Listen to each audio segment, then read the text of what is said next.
Hello बच्चों, welcome to online classes of CAT जी। Last class में हम लोगों ने सीखा इलेक्ट्रोस्टैटिक्स ऑफ कंडक्टर करना क्यों ज़रूरी है और वो क्यों डिफरेंट है पुराने अलग तरह के इलेक्ट्रोस्टैटिक्स से।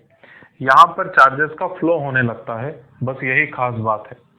तो मैं ये रेकमेंड करूँगा कि इस वीडियो को पॉज करके ज़रा पुराने वीडियो में सीखे हुए चीज़ों को जो आपने नोटबुक में लिखा था उसे थॉरोली अच्छे से पढ़ लीजिए।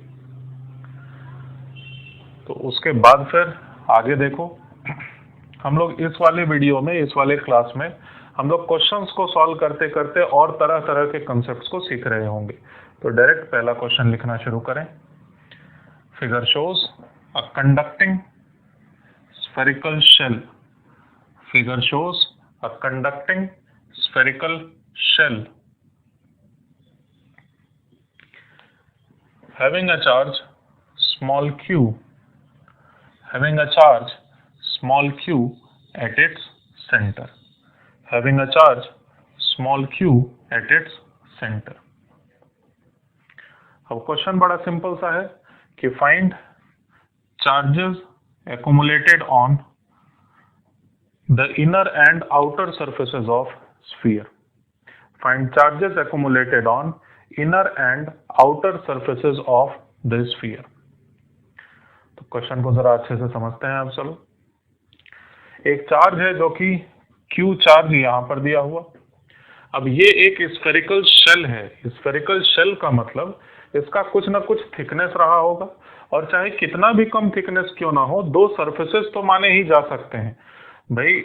0.1 मिलीमीटर का भी अगर थिकनेस होगा तो उसके अंदर में कई सारे लाखों एटम्स और मॉलिक्यूल्स होने पॉसिबल हैं। तो इस कारण से मैं ये माना कि इसके दो सरफेसेस पॉसिबल हैं। देखो, ये इनर सरफेस और ये आउटर सरफेस। फिर से अंदर में यहाँ पर एयर है, बाहर में भी एयर है, और ये पतला सा जो थिकनेस है, इतने से जगह में केवल कंडक्टिंग मटेरियल है। ये बात समझ लो अच्छे से।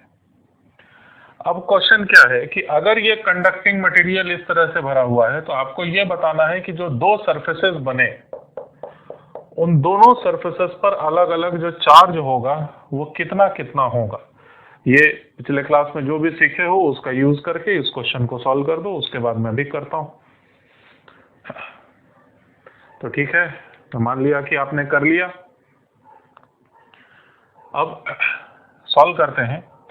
सबसे पहली बात तो ये कि भाई, ये जब तक न दिया हुआ रहे कि कंडक्टर के पास कोई ना कोई चार्ज है, तब तक हम लोग ये मानेंगे कि वो न्यूट्रल है। इसके ऊपर कोई नेट चार्ज नहीं दिया हुआ, तो इस पर चलो मान लेते हैं कि एक साइड में, एक सरफेस पर अगर डेल्टा क्यू का चार्ज आ चुका है, तो दूसरे साइड में, दूसरे वाले सरफेस पर डेफिनेटली माइनस डेल्टा क्यू का चार्ज आया होगा। ऐसा हम लोग इस वजह से कह सकते हैं क्योंकि दोनों चार्जेस का सम तो होना ही चाहिए 0, ठीक, क्योंकि ये शुरुआत से ही न्यूट्रल था। अब क्वेश्चन कैसे सॉल्व करें?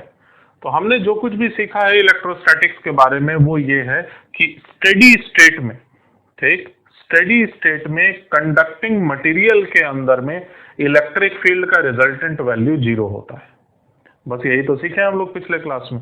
उसके लिए जो कुछ भी चार्ज को जहां पर होना पड़ेगा, जिस तरह से चार्ज का अलाइनमेंट होना पड़ेगा होगा, लेकिन कंडीशन मात्र एक है कि भाई स्टेडी स्टेट में कंडक्टिंग मटेरियल के अंदर में इलेक्ट्रिक फील्ड का वैल्यू, यानी कि यहां पर मटेरियल के अंदर में इलेक्ट्रिक फील्ड का वैल्यू ये होना चाहिए, इलेक्ट्रिक फील्ड का रिजल्टेंट वैल्यू इस जगह पर 0 के बराबर। ये रिजल्टेंट वैल्यू है इलेक्ट्रिक फील्ड का। तो कैसे सॉल्व होगा क्वेश्चन? क्वेश्चन सॉल्व हो चुका है। अगर इस पॉइंट P पर अगर हम लोग इलेक्ट्रिक फील्ड देख रहे होंगे तो उस पॉइंट P पर इलेक्ट्रिक फील्ड में किसका किसका रोल रहेगा? तो ये चार्ज वहां पर इलेक्ट्रिक फील्ड दे पाएगा क्या? हाँ, बिल्कुल। और ये क्या, डेल्टा क्यू के वजह से। डेल्टा क्यू कहां पर था? तो इनर सरफेस पर है ये डेल्टा क्यू का चार्ज। और इनर सरफेस यानी सरफेस नंबर 1 के बाहर में लिया हुआ पॉइंट P है। इनर सरफेस के बाहर में लिया हुआ पॉइंट P है, इस वजह से इनर सरफेस का बिल्कुल रोल रहेगा P पॉइंट पर इलेक्ट्रिक फील्ड बताने के लिए। और इनर सरफेस पर जो भी चार्ज है उसको माना जाएगा जैसे कि सेंटर पर कंसंट्रेटेड है, जैसा कि पुराना हम लोग पहले से जानते हैं। तो आई होप इतना समझे आप। अच्छा, सेकंड वाले सरफेस के अंदर में पॉइंट P लिया गया, तो सेकंड वाले सरफेस पर जो कुछ भी चार्ज है चाहे नहीं है, इससे फर्क नहीं पड़ता, P वाले पॉइंट पर इलेक्ट्रिक फील्ड आना ही नहीं है। सिर्फ सेकंड वाले सरफेस के वजह से। तो हम लोग जो सीखे हुए हैं उसका डायरेक्ट यूज कर रहे हैं और डायरेक्ट वैल्यू निकल के आया Q divided by 4 pi epsilon not, R है यहां पर रेडियस, कैंसिल हो जाएगा, plus delta Q divided by 4 pi epsilon not R square. हम लोग ये डेल्टा Q वाले इनर सरफेस के चार्ज को मान रहे हैं कि सेंटर पर कंसंट्रेटेड है, तो इस वजह से P पॉइंट पर इलेक्ट्रिक फील्ड निकला, लेकिन उसका वैल्यू तो 0 होना चाहिए। This simply means that delta Q is nothing but minus of Q itself. इसका मतलब डेल्टा Q का वैल्यू जो कि इनर सरफेस पर चार्ज माना गया था वो वैल्यू जरूर से माइनस Q होगा, तो इस कारण से यहां पर आने वाला चार्ज प्लस Q बना। इस आंसर का मतलब समझते हैं। इस आंसर का एकदम बेसिक सा मतलब ये हुआ कि भाई मतलब कोई इलेक्ट्रोस्टैटिक्स वगैरह कुछ भी नहीं लगा रहे, एकदम बेसिक से समझ रहे हैं कि ये अगर पॉजिटिव चार्ज है और बगल में इसके एक कंडक्टर रखा हुआ है, तो ये कंडक्टर के अंदर में मौजूद चार्जेस को अपनी तरफ खींच लेगा, उन सभी चार्जेस को जो नेगेटिव चार्जेस हैं, और इन नेगेटिव चार्जेस को अट्रैक्ट करते करते एक ऐसा समय आएगा जब इलेक्ट्रिक फील्ड इस P वाले पॉइंट पर 0 हो जाएगा। 0 कब हो जाएगा? जब P वाले पॉइंट को नेट अंदर में जो चार्ज मिल रहा होगा ये और ये इन दोनों का सम 0 हो जाएगा, तो P वाले पॉइंट पर इलेक्ट्रिक फील्ड की वैल्यू हो जानी है 0, और उसके बाद चार्ज का रिडिस्ट्रीब्यूशन, जैसा पहले सीखे हुए हैं हम लोग, चार्ज का रिडिस्ट्रीब्यूशन होना बंद हो जाएगा। आई होप आप समझ पाए इस बात को। तो इनर सरफेस पर charge minus Q, outer surface पर चार्ज प्लस Q। लेकिन अभी भी इस क्वेश्चन में वेट किया जाए, इसमें और भी बहुत जबरदस्त चीज है सीखने के लिए। जो कंसेप्ट अब हम लोग सीखने जा रहे हैं उसका यूज करेंगे हम लोग आगे के सभी तरह के क्वेश्चंस में, तो सभी एकदम अटेंटिवली इस बात को सीखें। देखिए, एक काम करते हैं, जो कंडक्टिंग मटेरियल है, कंडक्टिंग मटेरियल का मतलब सरफेस नंबर 2 के अंदर, सरफेस नंबर 1 के बाहर। आंसर आ चुका है, लेकिन बावजूद इस बात के मान लो कि अंदर का चार्ज डेल्टा Q है, मुझे ये भी नहीं पता कि पॉजिटिव चार्ज है कि नेगेटिव, डेल्टा Q अंदर का चार्ज है। मैं ये बोल रहा हूं कि कंडक्टिंग मटेरियल के अंदर ऐसे करके, through out the conducting material ऐसे करके क्लोज्ड सरफेस ले लो। इस क्लोज्ड सरफेस का नाम बताओ। ये क्लोज्ड सरफेस को मैं बोलने जा रहा हूं गॉसियन सरफेस। ये है गॉसियन सरफेस। अच्छा, इस गॉसियन सरफेस में दो बहुत ही इंपॉर्टेंट बातें कि इस गॉसियन सरफेस का every point is inside conducting material, है ना, इनसाइड कंडक्टिंग मटेरियल। और दूसरी बात फिर देखो कि हमें ये पहले से पता है कंडक्टिंग मटेरियल की ये प्रॉपर्टी है कि भाई कंडक्टिंग मटेरियल के अंदर में स्टेडी स्टेट में जो चार्ज का वैल्यू होता है, सॉरी इलेक्ट्रिक फील्ड का जो वैल्यू होता है वही 0 होता है। तो इस बात का यूज करके भाई गॉसियन सरफेस का एक एक pॉइंट है कंडक्टिंग मटेरियल में, और कंडक्टिंग मटेरियल में इलेक्ट्रिक फील्ड का वैल्यू स्टेडी स्टेट में होता है 0। So at every point electric field का रिजल्टेंट वैल्यू, किस चार्ज के वजह से इलेक्ट्रिक फील्ड देख रहे हैं, तो सारे चार्जेस की वजह से कुल मिला के देख रहे हैं, स्टेडी स्टेट में इलेक्ट्रिक फील्ड कंडक्टिंग मटेरियल के अंदर में 0 होना ही चाहिए। अभी तक कोई गॉस लॉ वगैरह कुछ भी अप्लाई नहीं किया हूं मैं, ठीक है।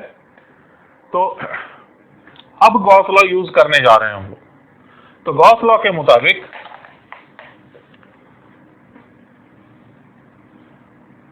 according to Gauss law, E dot ds must be equal to how much? Gaussian surface कैसे है? गॉसियन सरफेस के बाहर में है सरफेस नंबर 2, गॉसियन सरफेस के अंदर में है सरफेस नंबर 1, ठीक। तो सरफेस नंबर 1 पर मौजूद चार्ज डेल्टा Q, और सरफेस नंबर 1 के भी अंदर में सेंटर पर रखा हुआ चार्ज स्मॉल q, तो टोटल चार्ज एनक्लोज्ड बना small q plus delta Q whole divided by epsilon naught, तो होता ही है। अब इस इक्वेशन को और अच्छे से समझो। मैं ये क्लेम कर रहा हूं कि हर जगह पर इलेक्ट्रिक फील्ड का वैल्यू है 0, और ये इक्वेशन बस ज्यादा कुछ नहीं, गॉस लॉ है। इलेक्ट्रिक फील्ड हर जगह पर अगर जीरो हो जाएगा, मैं परपेंडिकुलर वगैरह की बात नहीं कर रहा हूं, मैं बोल रहा हूं इलेक्ट्रिक फील्ड का वैल्यू ही जीरो है हर जगह पर। ई डॉट डी एस यहाँ देखो, ई डॉट डी एस यहाँ देखो, ई डॉट डी एस यहाँ देखो, इन सभी जगहों पर ई डॉट डी एस का वैल्यू अगर चेक करोगे तो वही जीरो होगा। क्यों जीरो होगा? क्योंकि इलेक्ट्रिक फील्ड का मैग्नीट्यूड ही जीरो है, इस वजह से ये एलएचएस जीरो बना और क्यू का वैल्यू आया माइनस ऑफ डेल्टा क्यू। ठीक, तो हम लोग डायरेक्ट कूलॉम्स लॉ का यूज करके भी स्टेट कर सकते हैं कि ये रिजल्ट सही होना है। अंदर में जो चार्ज एक्युमुलेट होगा वो डेफिनेटली माइनस क्यू होगा, बाहर में डेवलप होने वाला चार्ज कंजर्वेशन के हिसाब से, चूंकि टोटल चार्ज जीरो होना है ना, एक साइड में प्लस क्यू, एक साइड में माइनस क्यू आया, डेफिनेटली दूसरे साइड में प्लस क्यू रहेगा, क्योंकि न्यूट्रलिटी भी मेंटेन रखनी है हमें।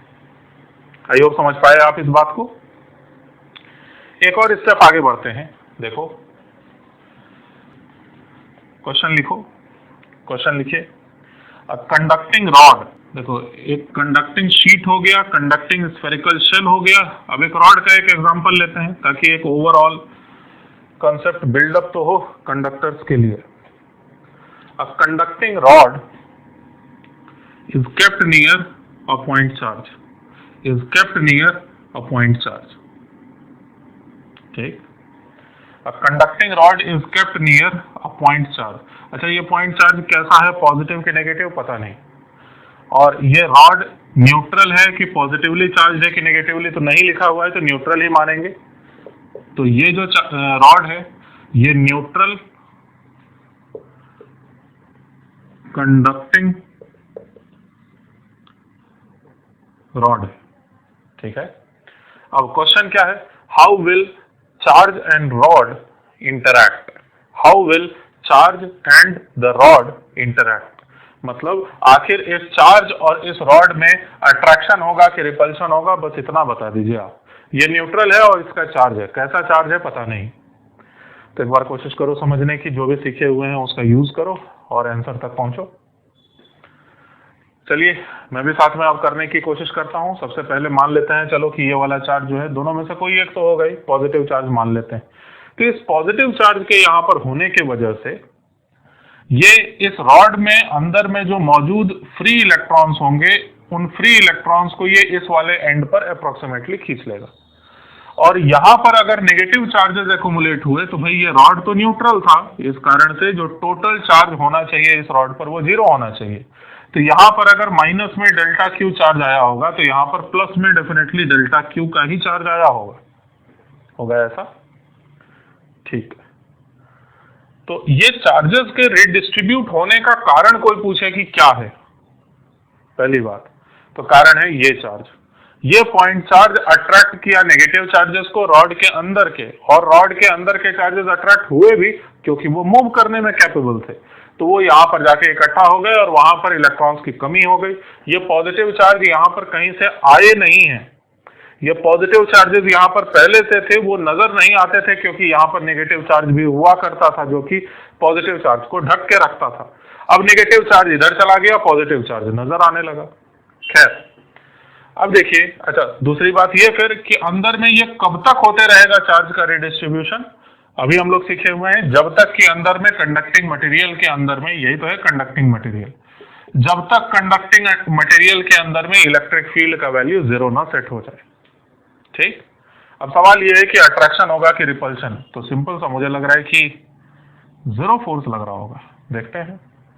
तो ये नेगेटिव चार्ज जो कि रहेगा ये पॉजिटिव चार्ज की वजह से ये अट्रैक्ट हो जाएगा होगा, और जो ये पॉजिटिव चार्ज है वो इसी पॉइंट चार्ज पॉजिटिव वाले के वजह से ये तो रिपेल होगा, है ना। दोनों चार्जेस का अमाउंट सेम होगा, डेल्टा क्यू वो तो माइनस डेल्टा क्यू ये, इसलिए दोनों फोर्सेस आपस में कैंसिल होने चाहिए। नहीं, ऐसा नहीं है। यहां पर का electric field multiplied by negative में डेल्टा क्यू, यहां पर का electric field multiplied by delta Q, ये वाला। ये पॉइंट चार्ज इस वाले चार्ज नेगेटिव चार्ज को ज्यादा फोर्स से अट्रैक्ट कर रहा होगा। ज्यादा फोर्स से क्यों? क्योंकि ये नजदीक है। जबकि यही वाला पॉइंट पॉजिटिव चार्ज दूर में खड़े इस पॉजिटिव चार्ज को रिपेल तो जरूर कर रहा होगा, लेकिन कंपैरेटिवली लेस फोर्स से। ऐसा क्यों हुआ? दोनों चार्ज तो बराबर अमाउंट के थे मैग्नीट्यूड वाइज, तो ऐसा क्यों हुआ कि उस पर कम फोर्स लगा, इस पर ज्यादा? ऐसा इसलिए हुआ क्योंकि वो दूर है, ये नजदीक है। कूलॉम्स लॉ के मुताबिक जैसे जैसे दूरी बढ़ती है उसके स्क्वायर के प्रोपोर्शनलिटी के साथ फोर्स का मैग्नीट्यूड घटते चला जाता है। तो हमने अभी अभी ये सीखा कि इस पर फोर्स ज्यादा लग रहा होगा अट्रैक्टिव, इस पर फोर्स कम लग रहा होगा रिपल्सिव, इसीलिए ओवरऑल इस रॉड पर अट्रैक्शन वाला फोर्स लगेगा इस पॉइंट पॉजिटिव चार्ज की वजह से। आई होप समझ पाए आप। लेकिन ऐसा क्वेश्चन में थोड़ी ना लिखा हुआ था कि ये पॉइंट चार्ज जो कि है वो पॉजिटिव चार्ज है। चलो मान लेते हैं negative charge.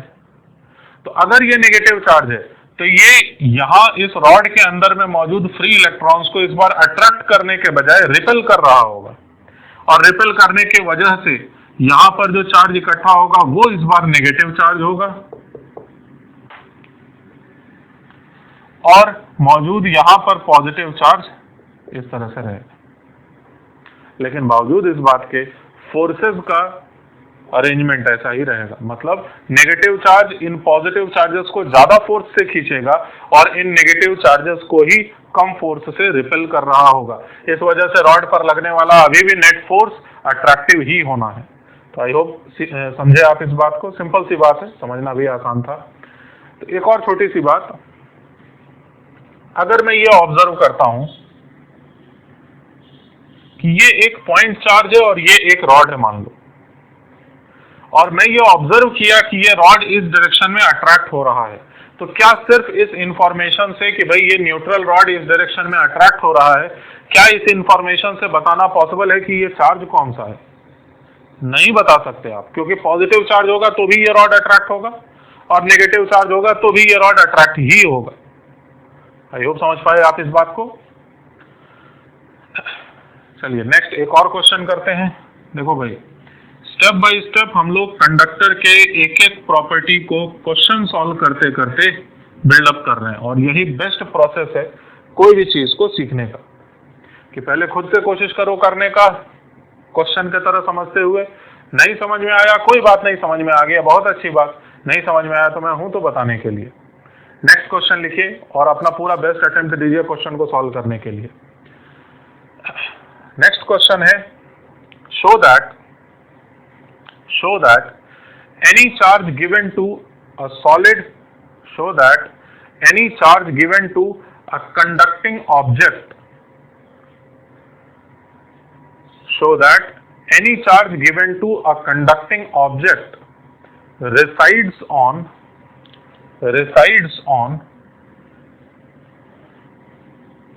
its surface under steady state, resides on its surface under steady state।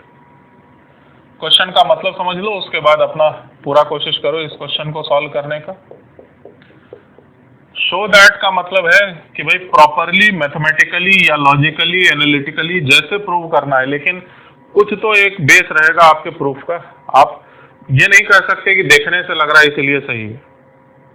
तो आपको एक प्रॉपर लॉजिक देते हुए ये साबित करना होगा कि ऐसा होगा कि ये कोई एक कंडक्टिंग मटेरियल है, कंडक्टिंग ऑब्जेक्ट है या कंडक्टर है, शेप इसका कुछ भी क्यों ना हो। अगर ये कोई कंडक्टर है तो इसको दिया हुआ कोई भी चार्ज वो ऑटोमेटिकली सरफेस पर चला जाएगा, और सरफेस पर तुरंत चला जाएगा। कितने देर में जाएगा वो अलग कहानी है, लेकिन स्टेडी स्टेट में चार्ज ऑटोमेटिकली सरफेस पर चला जाएगा, चाहे आप कितना भी चार्ज इसको दे दीजिए। यही प्रूव करना है। तो आप एक बार पूरी कोशिश करो इस क्वेश्चन को सॉल्व करने की, फिर मैं बताता हूं।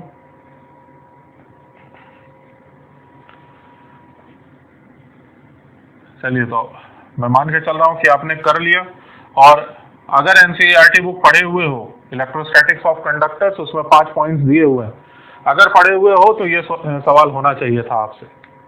खैर देखो, मान लेते हैं थोड़ी देर के लिए कि मैंने कुछ इसे पॉजिटिव चार्ज दिया और पॉजिटिव चार्ज यहाँ पर गुच्छे में है। पॉजिटिव चार्ज दिया, नेगेटिव चार्ज दिया, हार्डली मैटर्स। पॉजिटिव चार्ज इस तरह से दिया और ये यहाँ पर मटेरियल के अंदर में इस तरह से गुच्छे में है स्टेडी स्टेट आ जाने के बावजूद। तो यही प्रूव करना है कि ऐसा नहीं हो सकता। तो देखो कैसे प्रूव करना है। आप क्या करेंगे, ऐसे करके कौन सा सरफेस ले लोगे, गशियन सरफेस, ऐसे करके गशियन सरफेस ले लो, ठीक। और इस गशियन सरफेस के लिए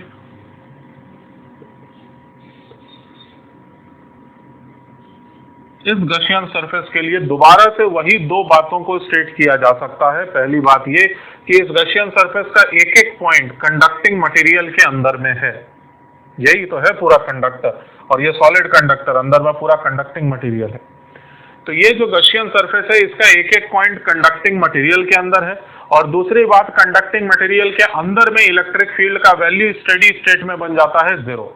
तो इस कारण से मैं ये कह सकता हूं कि इसमें जो बनने वाला नेट फ्लक्स होगा, यानी कि E dot ds equals to, अंदर में मान लो चार्ज मौजूद है डेल्टा Q का, तो delta Q divided by epsilon not होना चाहिए था। गॉस लॉ है ये तो सही होना ही चाहिए था। और दूसरी बात मैं ये कह रहा हूं कि ये प्रॉपर्टी ऑफ कंडक्टर है कि इसका वैल्यू तो 0 होगा। प्रॉपर्टी ऑफ कंडक्टर, क्योंकि चार्ज को मौका मिलेगा मूव करने का इधर उधर, तो तब तक मूव करेंगे जब तक इलेक्ट्रिक फील्ड 0 ना हो जाए। तो इन सभी पॉइंट्स पर अगर स्टेडी स्टेट में इलेक्ट्रिक फील्ड अगर 0 है तो LHS बना 0, RHS को 0 होना पड़ेगा, डेल्टा Q का वैल्यू भी बन गया 0 के बराबर। तो इससे यह साबित होता है कि आप कोई भी आर्बिट्ररी छोटा सा वॉल्यूम ले लीजिए, वॉल्यूम क्यों ना आप यहीं पर ले लें गशियन सरफेस, गशियन सरफेस ऐसा भी क्यों ना ले लो, ऐसे करके कोई भी गशियन सरफेस ले लो। ये सरफेस नंबर 1, ये क्लोज्ड सरफेस नंबर 2, 3, सपोज यही 4 है, ये 5 है। इस तरह से 5 अलग अलग गशियन सरफेसेस अगर मैं कंसिडर कर लूं, सबके लिए यही बात कह दूं, तो इससे यह साबित हो जाएगा कि इन इंडिविजुअली पांचों गशियन सरफेसेस के अंदर में किसी तरह का नेट चार्ज नहीं है। ऐसा क्यों? क्योंकि इलेक्ट्रिक फील्ड हर जगह पर गशियन सरफेस के पॉइंट्स पर 0 है, तो नेट चार्ज एनक्लोज भी बना 0। तो कितनी बड़ी बात को हम लोग प्रूव कर दिए सिर्फ गॉस लॉ का इस्तेमाल करते हुए। देखो और भी कि कंडक्टर के अंदर इलेक्ट्रिक फील्ड नहीं हो सकता स्टेडी स्टेट में। हमने ये प्रूव किया कि किसी भी अमाउंट में चार्ज को दे दिया जाता है किसी एक कंडक्टर को, तो स्टेडी स्टेट में अंदर में चार्ज, मटेरियल के अंदर में चार्ज मेंटेन ही नहीं रहेगा, वो ऑटोमेटिकली सरफेस पर चला आएगा। और अच्छे से समझो, मानो 6th वाला गशियन सरफेस में ऐसे ले लिया, दिस इज 6th गशियन सरफेस। क्या इसके लिए भी कहा जा सकता है कि E डॉट ds का वैल्यू पूरे गशियन सरफेस के अलोंग इंटीग्रेट करने पर 0 आएगा? क्या यह कहा जा सकता है?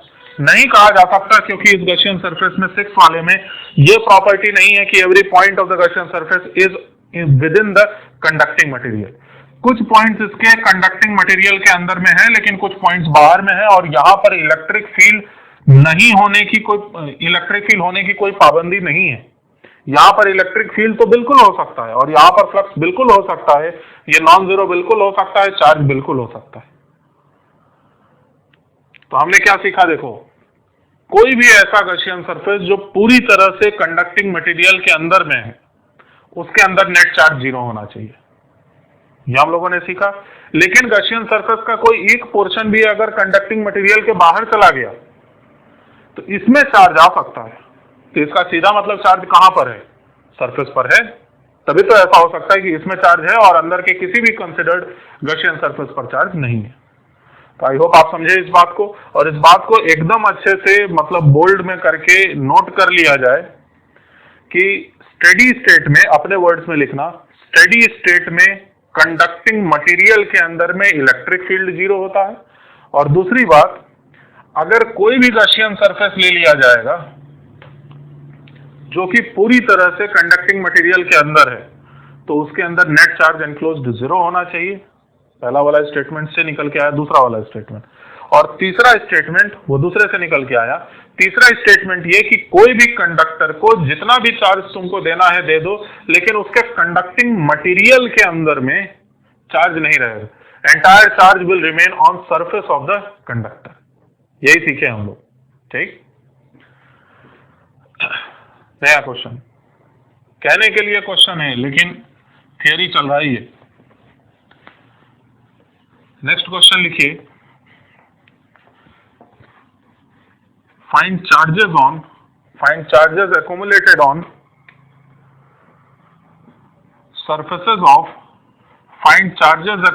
on surfaces of the neutral conductors shown. First part है क्वेश्चन का। क्वेश्चन का फर्स्ट पार्ट है, देखिए। अच्छा, बुक्स वगैरह में आपको इस तरह से शेड किया हुआ नहीं मिलेगा, डॉट्स नहीं बने हुए मिलेंगे। ये डॉट्स रिप्रेजेंट कर रहे हैं कि ये कंडक्टिंग मटेरियल के अंदर का पोर्शन है।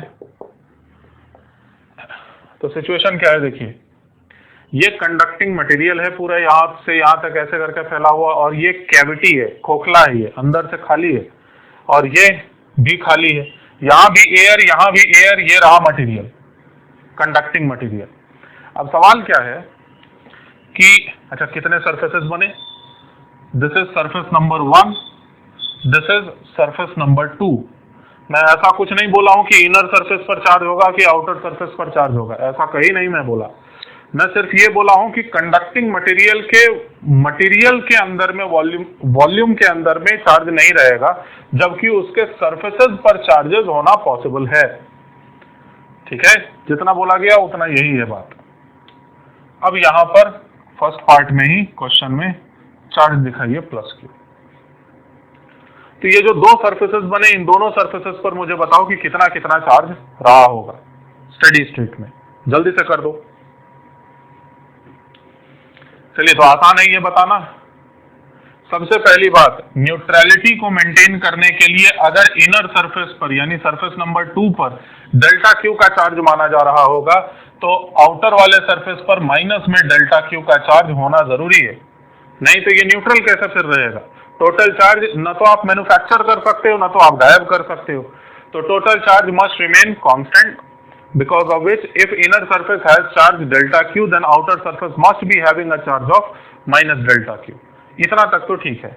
अब देखो, कुछ बचा ही नहीं अब क्वेश्चन में। अगर तुम इस तरह से गॉसियन सरफेस ड्रॉ कर दो और गॉस लॉ को अप्लाई कर दो, देखिए बहुत इंपॉर्टेंट बात कि इसको याद मत कर लो, नहीं तो तुम्हारी गलत आदत बन जाएगी कि हमेशा ही 0 कर दिया करोगे। तुम्हारे दिमाग से होके 2 स्टेटमेंट्स होके गुजरने ही चाहिए। इसीलिए मैं वहां पर अभी थोड़ी देर पहले लिखा था, इस फियर वाला जो क्वेश्चन कर रहा था उसमें। ये समझना जरूरी है कि कैसे हो रहा है यहां पर क्वेश्चन सॉल्व। आपने इसे माना गॉसियन सरफेस,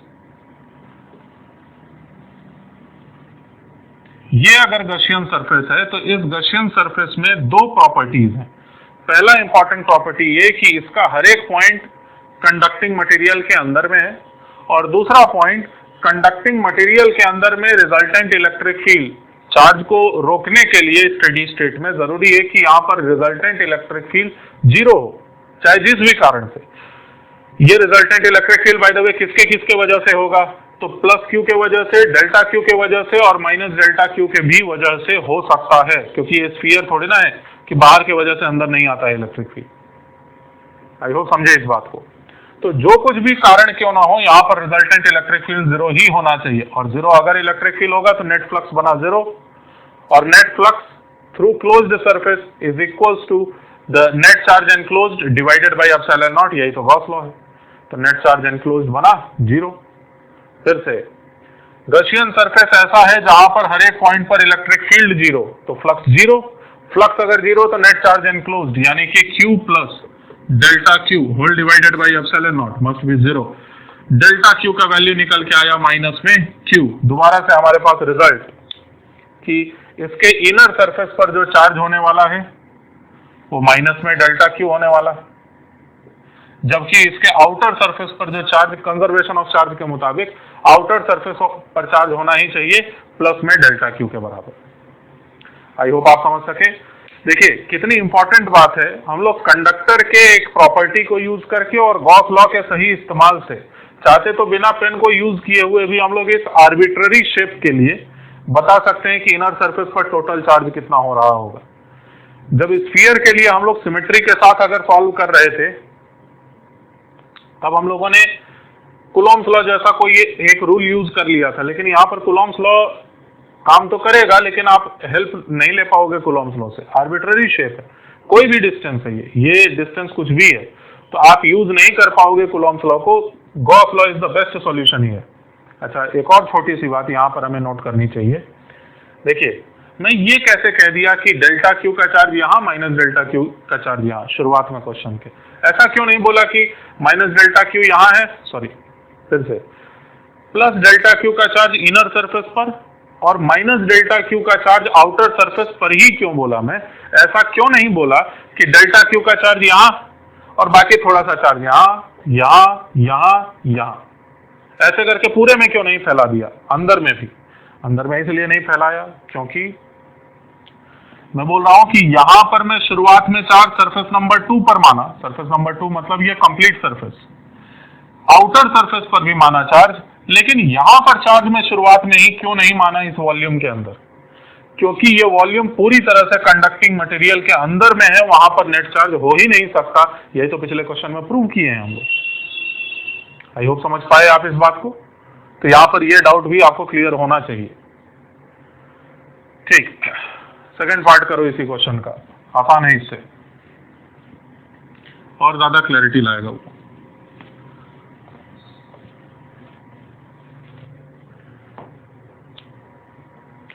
सेकंड पार्ट है क्वेश्चन का, आपको दोबारा से बस सरफेस पर मौजूद चार्ज का अमाउंट बताना है।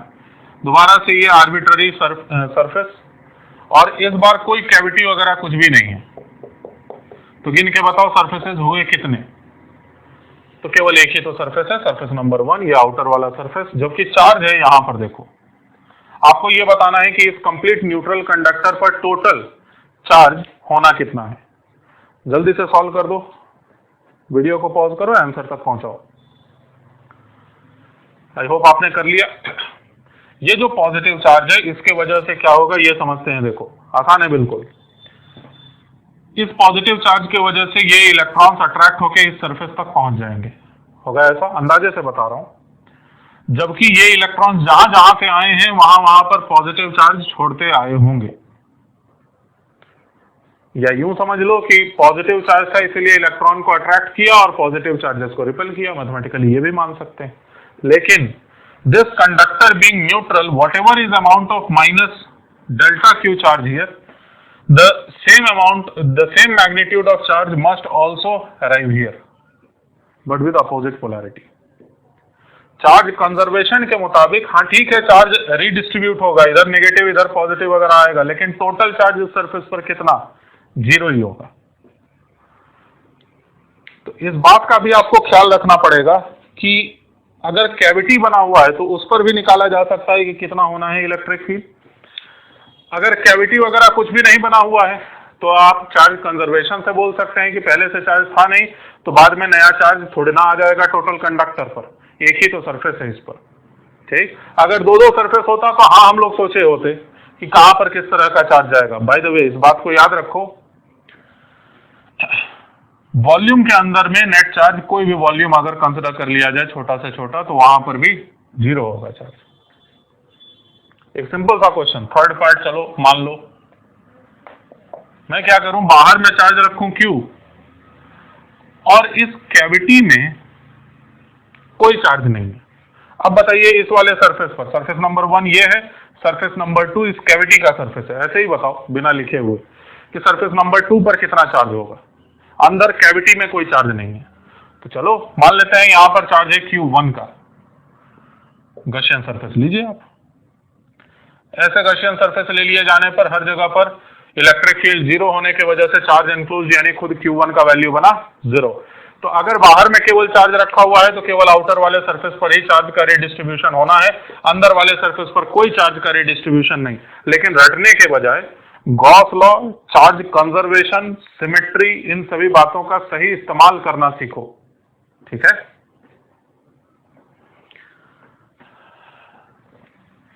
और क्वेश्चन करते हैं।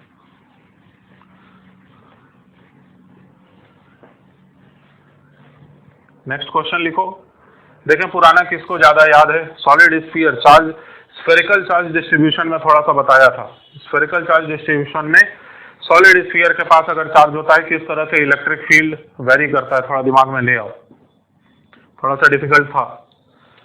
लिखिए, a solid conducting sphere of radius capital R, a solid conducting sphere,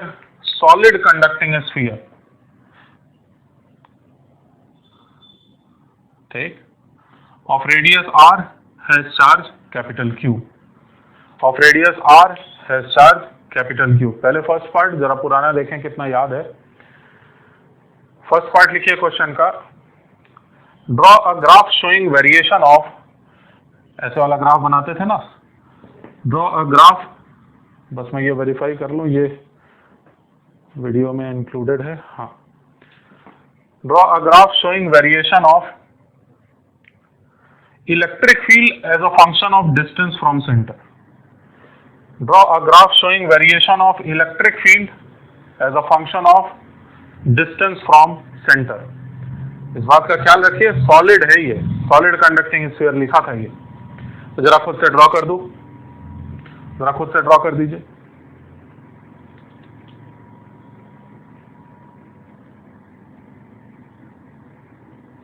तो आसान है, अगर ये बताने का जरूरत नहीं पड़ना चाहिए। इस तरह से वेरिएशन आता है, अंदर में लिनियरली वेरी कर रहा होता है और बाद में फिर बाहर में देखे जाने पर ऐसे करके वेरी कर रहा होता है। तो ऐसा था सिचुएशन, आई होप आपने सही किया।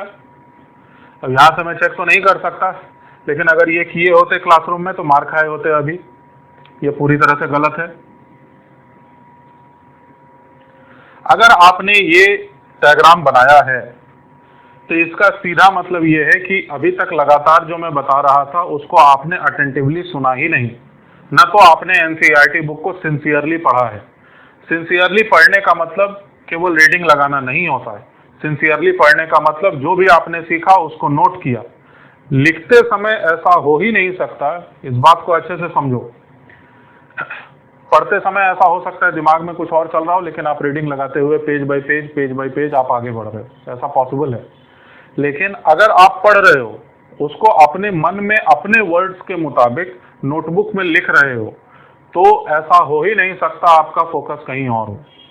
और इसीलिए कहता हूं कि पढ़ने का मतलब ही होता है कि पढ़ो, समझो और उसके बाद अपने वर्ड्स में नोटबुक में लिखो।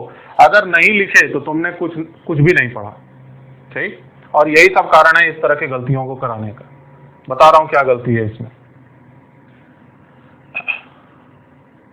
अभी बता रहा हूं कि अच्छा सही किए तो बहुत अच्छी बात है, आप अटेंटिव थे और दैट इज हाईली अप्रिशिएटेड।